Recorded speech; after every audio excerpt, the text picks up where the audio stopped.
جہاں تک نور کا مسئلہ ہے، آپ نے خود فرما دیا میں بشر ہوں، اگر کوئی اس کے خلاف عقیدہ رکھتا ہے آپ کے بارے میں صحیح نہیں ہے. اور اس سلسلے میں ایک اور حدیث تائید کے طور پر رکھ لیں. حدیث اس طرح وعن عائشہ رضی اللہ تعالی عنہا قالت قال رسول اللہ صلی اللہ علیہ وسلم خلقت الملائکۃ من نور وخلق الجان من مارج من نار وخلق آدم مما اوصف لكم رواہ مسلم فی کتاب الزہد. حضرت امام مسلم اس حدیث پاک کو ایسے کتاب الزہد کے اندر لائے. کتاب الزہد کے اندر یہ حدیث موجود ہے حضرت عائشہ رضی اللہ تعالیٰ عنہ سے. حضرت عائشہ رضی اللہ تعالیٰ عنہ فرماتی ہے کہ اللہ تعالیٰ نے فرشتوں کو نور سے پیدا کیا ہے. خلقت الملائکۃ من نور، ملائکہ کو نور سے پیدا کیا گیا. وخلق الجان من مارج من نار، اور جنوں کو آگ کے شعلے سے بنایا گیا. وخلق آدم مما اوصف لكم، اور آدم کو پیدا کیا گیا اس چیز سے جو تمہارے لیے بیان کر دیا گیا ہے قرآن میں جو ہے کہ انسان کو تراب سے مٹی سے بنایا گیا ہے، اور آپ آدم کی اولاد ہیں لہذا آپ بشر، آپ نور نہیں ہے. اس لیے کہ 3 کیٹیگریز بیان کی گئی، فرشتے اور جنات اور انسان. فرشتوں کے بارے میں بتایا گیا کہ ان کی تخلیق نور سے ہوئی ہے، جنوں کے بارے میں بتایا گیا کہ ان کی تخلیق نار سے ہوئی ہے، نور نار. اور اس کے بعد تیسری کیٹیگری ہے انسانوں کی جس میں تمام انبیاء آ گئے تراب مٹی سے، اور جو مٹی سے بنا ہوا ہو بشر ہوتا ہے، وہ نور سے نہیں. اس لیے کہ کیٹیگریز 3 ہیں، نور، نار، تراب. الگ الگ کیٹیگریز، اس کو اس میں، اس کو اس میں، اس کو اس میں داخل نہیں کیا جا سکتا. الگ الگ کیٹیگریز. یہ تو ایسے ہوا مرد کو عورت بنا دینا، عورت کو مرد بنا دینا، اور ایک سیارہ دوسرے سیارے کے مدار میں داخل ہو جائے. سورج چاند کے مدار میں، چاند سورج کے مدار میں، نظام عالم درہم برہم ہو جائے گا. ہر ایک کی کیٹیگریز ہیں، الگ الگ آربٹ ہیں جی. تو یہ ہوا کہ نبی کریم صلی اللہ علیہ وسلم بشر ہیں. ایک مسئلہ اور، سایہ تھا آپ کے کہ نہیں؟ سایہ تھا کہ نہیں؟ سایہ تھا. دلیل اس طرح وعن عائشہ رضی اللہ تعالی عنہ ان رسول اللہ صلی اللہ علیہ وسلم كان في سفر له فاتل بعير لصفیہ فقال رسول لها رسول الله صلی اللہ علیہ وسلم ان بعيرا لصفیہ وفي ابل زینب فضل فقال لها رسول الله صلی اللہ علیہ وسلم ان بعيرا لصفیہ تل فلو اعطيتها بعيرا من ابلك فقالت انا اوتی تلك اليهودیہ قال فتركها رسول الله صلى الله عليه وسلم ذا الحجة والمحرم شهرين او 3 لا ياتيها قال حتى يئست منه وحولت سريري قالت فبينما انا يوما بنصف النهار فاذا انا بظل رسول الله صلى الله عليه وسلم مقبل رواه احمد في مسنده.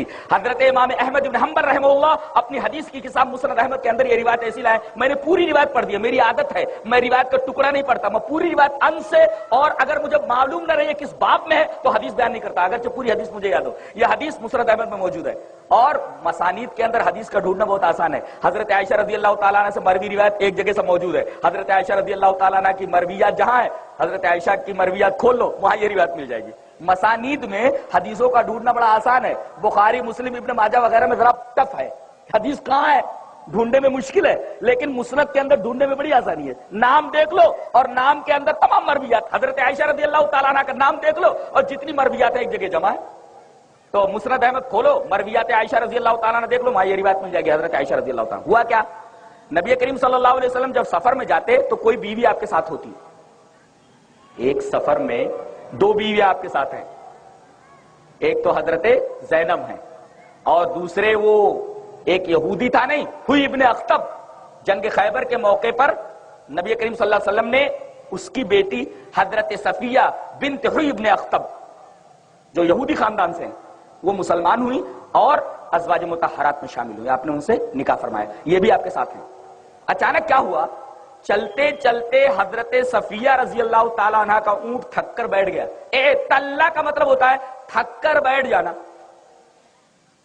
وفی ابل زینب فضل، اور حضرت زینب رضی اللہ تعالیٰ عنہ جو آپ کی بیوی ہے جو ساتھ میں ہے دوسری، ان کے پاس ایک فاضل اونٹ تھا.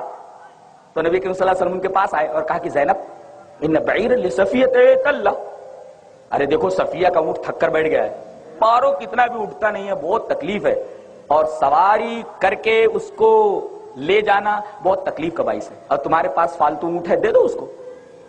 سوکن ہوتی ہے چاہے نبی کی بیوی کی ہو. کہنے لگے فقالت انا اوتی تلک الیہودیہ، میں اس یہودیہ کو اپنا اونٹ دوں گی، میں اس یہودیہ کو اپنا اونٹ دوں گی. راوی کہتے ہیں کہ نبی کریم صلی اللہ علیہ وسلم کو بہت برا لگا. فَتَرَكَهَا رسول اللہ صلی اللہ علیہ وسلم ذَا الْحَجَّةِ وَالْمُحَرَّمَ شَهْرَيْنِ أَوْ ثَلَاثَةً لَا يَأْتِيهَا.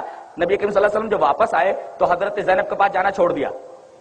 راوی کہتے ہیں کہ 2 مہینے یا 3 مہینے شک ہے.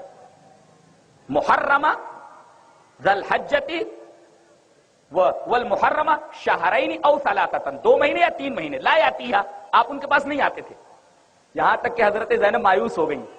حتی یئست منہ، حضرت زینب فرماتی ہے میں تو آپ سے مایوس ہو گئی تھی کہ اب میرے پاس نہیں آنے والے ہیں. کتنی بڑی غلطی میں نے کر دی، خواہ میں اونٹ دے دی ہوتی. نبی کریم صلی اللہ علیہ وسلم اسی وجہ سے مجھ سے ناراض ہو گئے. اور جس کھاٹ پر آپ بیٹھتے تھے وہ کھاٹ انہوں نے کھڑی کر دی. وحولت سریری، اور میں نے وہ کھاٹ جس پر نبی آ کر میرے کمرے میں بیٹھتے تھے میں نے وہ کھٹیا کھڑی کر دی تاکہ کوئی جس کھاٹ کے اوپر میرا نبی بیٹھتا کوئی دوسرا نہ بیٹھے. انہوں نے کھاٹ کھڑی کر دی. وحولت سریری، میں نے وہ کھاٹ کھڑی کر دی. کہتی ہیں کہ ایک دفعہ میں دوپہر کے وقت دروازے کے پاس کھڑی ہوئی تھی، بالکل اچانک دوپہر کا وقت تھا، چلچلاتی دھوپ تھی، میری نگاہ سڑک پر گئی، گھر کے سامنے دیکھا کہ ایک سایہ زمین پر پڑا ہوا ہے، آ رہا ہے. میں نے کہا کہ اتنی گرمی کے عالم میں زمین پر کس کا سایہ پڑ رہا ہے، کون آ رہا ہے ادھر سے؟ اچانک میری نگاہ اٹھی، فَإِذَا أَنَا بِظِلِّ رَسُولِ اللَّهِ صلی اللہ علیہ وسلم مُقْبِلٌ، میں نے دیکھا کہ رسول اللہ صلی اللہ علیہ وسلم کا سایہ آ رہا ہے. یہاں دیکھیں حضرت زینب فرما رہی نبی کریم صلی اللہ علیہ وسلم کا سایہ ہے بِظِلِّ رسول اللہ صلی اللہ علیہ وسلم، رسول اللہ صلی اللہ علیہ وسلم کا سایہ آ رہا ہے. یہ حدیث بتا رہی ہے کہ نبی کریم صلی اللہ علیہ وسلم کے سایہ تھا. اچھا کہتے ہیں کہ سایہ اگر مان لیا جائے نبی کریم صلی اللہ علیہ وسلم کا تو زمین پر پڑے، تو زمین پر پڑے آپ کا سایہ لوگ روندیں، لوگوں کو سمجھ نہیں آتی. سایہ کبھی بھی روندا نہیں جا سکتا. سایہ اگر زمین پر کسی کا پڑا ہوا ہو، آپ اس کے اوپر پیر رکھیں نا تو کبھی نیچے نہیں رہتا، فوراً آپ کے اوپر آ جائے گا. یہ یاد رکھیں ہمیشہ، سایہ کی عادت ہے. سایہ کبھی پیر کے نیچے نہیں آتا، کسی چیز کے نیچے نہیں آتا. آپ کسی کے سائے کے اوپر پیر رکھیں، سایہ فوراً پیر کے اوپر آ جائے گا، وہ نیچے نہیں رہتا. وہ اسی وجہ سے اللہ تبارک و تعالیٰ نے سائے کو باس بادل موت کی دلیل بنایا ہے، معمولی نہیں سایہ. اللہ اکبر، باس بادل موت کی دلیل بنایا جگہ جگہ، پھر کبھی انشاءاللہ بیان کریں گے. تو سائے کی عادت یہ ہے کہ کبھی زمین پر کسی پاؤں کے نیچے نہیں رہتا. آپ کسی سائے پر پیر رکھیے نا، سایہ تمہارے اوپر آ جائے گا، پیر کے اوپر آ جائے گا. میں نیچے کیوں رہوں، میری عادت ہے میں اوپر رہتا ہوں. لہذا یہ کہنا نبی کا سایہ زمین پر پڑے لوگ اسے روندے، ارے جب زمین پر پڑے گا کوئی روند ہی نہیں سکتا تو سایہ مان لینے میں حرج کیا ہے؟ ایک صاحب کہنے لگے کہ وہ مسلم شریف میں ہے کہ رفع الیدین نہ کرو. میں نے کہا رفع الیدین نہ کرو، یہ کہاں ہے؟ بولنے لگے وہ نبی نے کہا نہیں، اسکنوا فی الصلاۃ، نماز میں ساکن رہو اور گھوڑوں کے دم کی طرح اپنے ہاتھ نہ ہلاؤ. دیکھو نبی نے کہا گھوڑے کے دم کی طرح اپنے ہاتھ مت ہلاؤ، رفع الیدین منع کر دیا گیا. میں نے کہا اللہ کے بندو تمہیں یہ سمجھ آتی ہے کہ گھوڑا دم کیسے ہلاتا ہے؟ ایسے ایسے ہلاتا ہے کہ ایسے ایسے ہلاتا ہے؟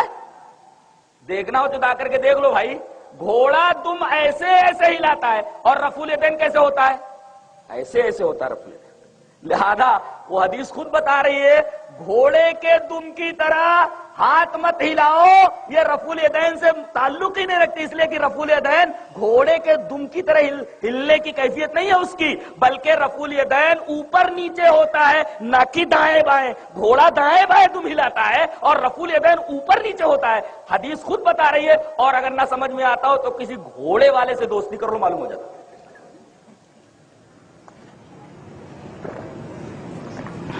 تو نبی کے سایہ بھی تھا، اور وہ اعتراض کی سایہ زمین پر پڑے لوگ روندیں گے، اس شبہے کا بھی جواب میں نے دے دیا.